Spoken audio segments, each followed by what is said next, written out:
আজকে ভারতের তরফে প্রত্যাঘাত পাকিস্তানের উদ্দেশ্যে করা হয়েছে। এলওসিতে ধ্বংস করে দেওয়া হয়েছে জঙ্গিদের লঞ্চ প্যাড।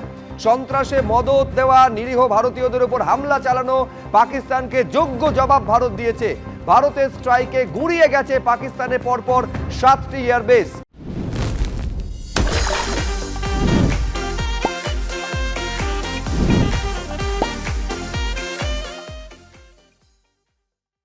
এই ছবিগুলো আপনাদের সামনে রেখেছি। কোথায় কোথায় কোন কোন এয়ারবেসে প্রত্যাঘাত চালিয়েছে ভারত।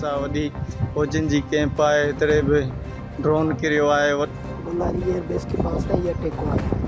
अब ये भी हुआ है थोड़ी देर पहले 10-15 मिनट पहले।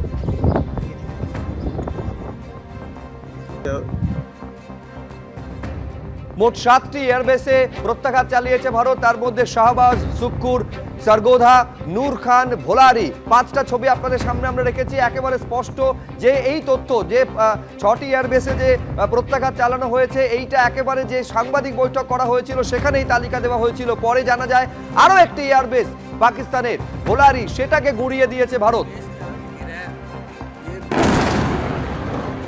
अटैक हुआ है नूर खान बेस पे, बिल्कुल घर के सामने। अभी एक जहाज गुजरा है और ये नूर खान बेस के ऊपर अटैक हुआ है।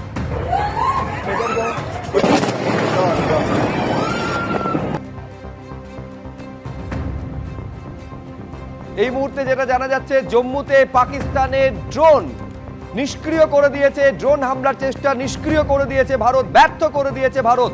অর্থাৎ লাগাতার পাকিস্তানের তরফে ভারতের মাটিকে যে টার্গেট করা হচ্ছে, কখনো সেনা ছাউনি টার্গেট করা হচ্ছে, কখনো নিরীহদের টার্গেট করা হচ্ছে, কখনো জনবসতি টার্গেট করা হচ্ছে, প্রত্যেকটা টার্গেট এবং তার চেষ্টাকে ব্যর্থ করে দিয়েছে ভারতের সেনাবাহিনী।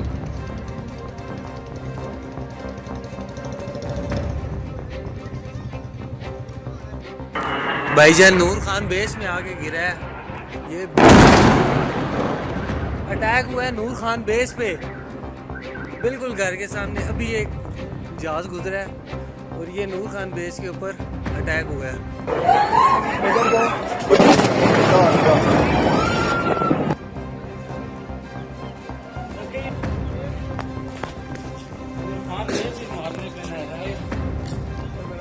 वीडियो है देख ले। যে বড় খবরে আমরা রয়েছি যে জঙ্গি হামলা এবার থেকে যদি কিছু হয় সেটাকে ওয়ার এগেইনস্ট ইন্ডিয়া, ভারতের বিরুদ্ধে যুদ্ধ হিসেবে দেখবে ভারত এবং সেই মতো সমুচিত জবাব দেওয়া হবে। আমরা এই মুহূর্তে যোগাযোগ করতে পেরেছি বিএসএফ এর প্রাক্তন ডিআইজি সমীর মিত্রর সঙ্গে। সমীরদা, এটাকে কত বড় পদক্ষেপ হিসেবে আপনি মনে করছেন যে এরপর থেকে যে কোনো রকম টেরোরিস্ট অ্যাক্টিভিটি ভারতের মাটিতে হলে সেটাকে ভারতের বিরুদ্ধে যুদ্ধ ঘোষণা এবং সেই মতো সমুচিত জবাব ভারত দেবে? একদম ঠিক সিদ্ধান্ত নেওয়া হয়েছে। কারণ আমরা যদিও গণতান্ত্রিক পদ্ধতিতে বিশ্বাস করি এবং আমরা অত্যন্ত ম্যাচিওর্ড গণতন্ত্র, আমরা অনেকগুলো সুযোগ পাকিস্তানকে দেওয়া হয়েছে যে তুমি লোক সুধার যাও, কিন্তু এরা শুধরাবে না।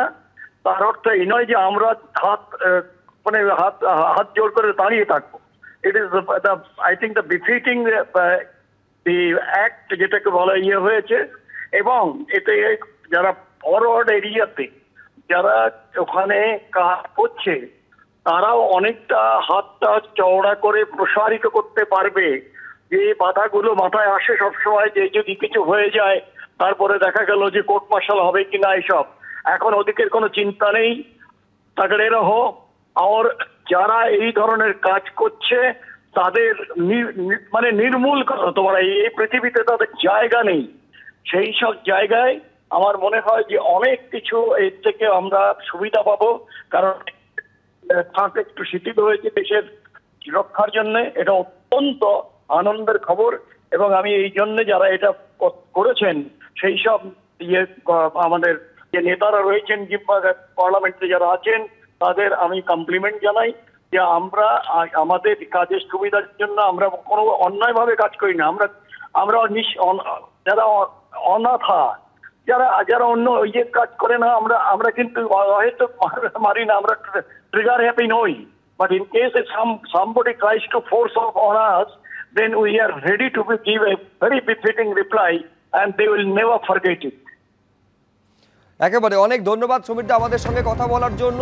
কড়া পদক্ষেপ এবং বড় সিদ্ধান্ত কেন্দ্রের তরফে নেওয়া হয়েছে। আমি আরেকবার আপনাদের বলবো, সূত্র মারফত এটা জানা যাচ্ছে যে এবার থেকে ভারতের মাটিতে যে কোনো রকম জঙ্গি কার্যকলাপ হলে সেটাকে ভারতের বিরুদ্ধে যুদ্ধ হিসাবে গণ্য করা হবে এবং সেই মতো পদক্ষেপ নেবে ভারত। আজকে একের পর এক গুরুত্বপূর্ণ বৈঠক প্রধানমন্ত্রী করেন, প্রধানমন্ত্রীর বাসভবনে সিডিএস এর সঙ্গে মিটিং হয়, এছাড়াও এনএসএ অজিত ডোভাল তিনি বৈঠক করেন।